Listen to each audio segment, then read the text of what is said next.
Hold on to your apples. It's Fruit Salad. The most fabulous show in the orchard. And here are your hosts, Holly and Rico. And we would like to welcome Miss Shoshana Bean to our show. Studio audience you have? What's that? Is that a live studio audience you have there? Yes. I want to start by saying we have more listeners than ever listening live right now to our show. We want to thank everyone for being there. Shoshana, your support is incredible. Oh, my God. I've literally been chatting with your fans for an hour before the show. Are they behaving themselves? What's that? Oh, no. Do we have a bad connection? No, we're good. I hear you now. Okay. I said, are they behaving themselves? Most of them are. They're being a little bit raunchy, but, you know. We have a lot of questions already. I want to jump into it. You know, you're my favorite Elphaba. My mom. Second favorite, but that's okay. You are not my second favorite. Eden Espinosa is number 2. Oh, see how mean you guys are when we get sick? No. You have always been my favorite because you take risks. Your show is consistently amazing and consistently different, and I love that. I told you that off the air. And, Rico, I know you were there. My mom totally called me out the other night when we met Shoshana. What did she say? You know, I'm trying to act all cool, like, hey, I have this radio show. I'm glad you're going to be on it, you know. My mom goes up to Shoshana because I brought my mom to the benefit. My mom goes up to Shoshana and is like, I've heard your name so many times. He's a huge fan of yours. I'm like, oh, God, leave it to parents. Always. It was sweet. So who's your favorite Elphaba other than yourself? I've only seen Julia and Zena. So Definitely. Oh, I never YouTubed the other ones. I've never even seen. I need to go down to the Pantages and see because I haven't seen the show since they've been here. But I don't know. I'd have to say, you know, Zena created it, and I learned from her. And you know, not that I pick favorites, but you know, I definitely I attempted to pattern as much as I could after her, and so I guess she would be my favorite.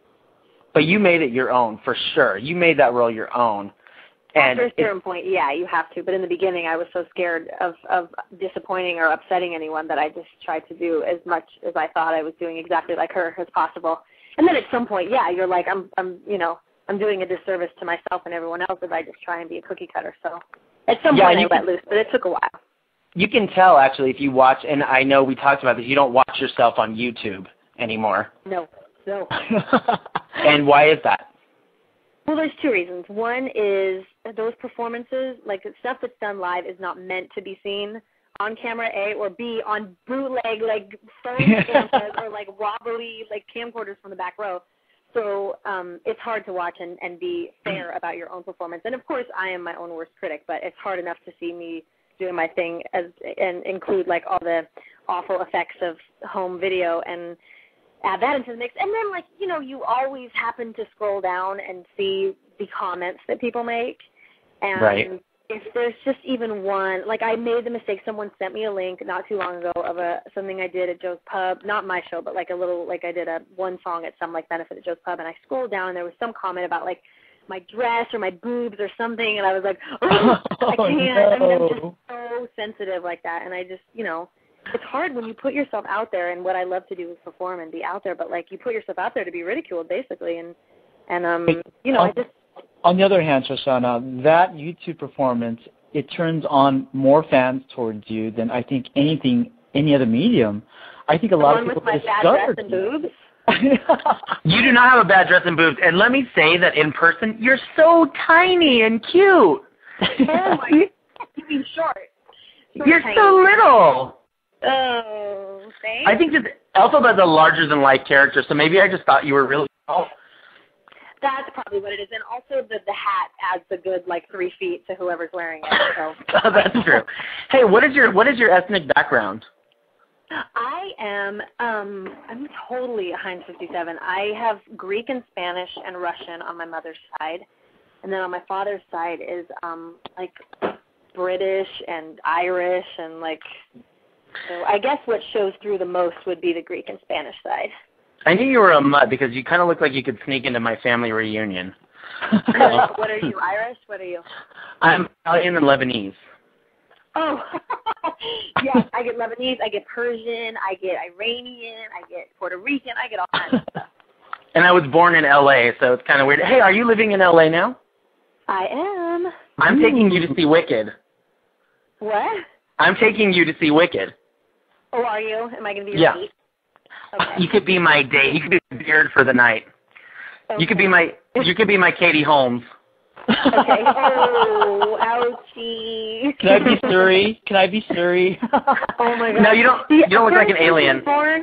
No. First, when she was born, I'm like, that has got to be the most test tube ugly baby I've ever seen in my life. And now, all of a sudden, she's like turning into like this cute. And every picture that there is of her, she has like all this personality. I love her. She is so cute. I know. Yeah. We're going to take a caller for Shoshana. Area code 203. You are on the air. Hey, Shoshana. Hi. Hey, this is Emily. I messaged you about a week ago with the questions for my class. Yeah. I just wanted to say thank you so much for that. You're welcome. I appreciate that so much. It was really nice of you to do that. And my pleasure. I hope it helped. Oh, I did. Trust me. I really had no idea who else to ask, but I don't really know if I have a question. But how are you? I guess. No. Good. I can't ask you that. So much Danny was going to ask you that. Danny's going to ask you that. How I'm doing? Thank you for the call. That was sweet. She's asking you how you're doing. But you reach out to your fans. Some of your fans want to know if you are operating your MySpace. A fan named Valerie would like to know that. Sometimes yes, sometimes no. It depends on what's going on and what kind of time I've got in my schedule. Okay, sounds good. I saw another question here from Matty Pants. He's proposing marriage to you. Yes, I accept. Oh, you have a wife, baby. Ben hears that because I already said yes to Ben, and if Ben hears that I said yes to someone else. So I'm sorry, Maddie, no, I'm taken. Are you engaged? In real life? God, no. Are you kidding me? Oh, you know, one really funny thing about the show was that you started your song by singing Don't Cry For Me, Argentina, and then you were like, are you kidding me with this? And you started singing something else. Yes. That was hilarious. I knew you did that yourself, too.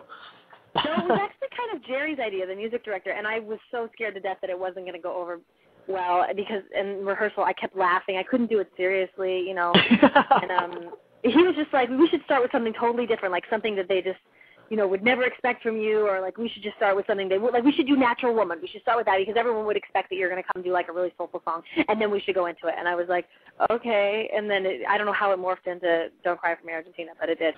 Either way, it was hilarious. I want to give just a quick little bio. I know we're just rambling on because we're homos, and, you know, I'm assuming you're a fruit fly, which is our name for fag hag. Oh, God, I guess so.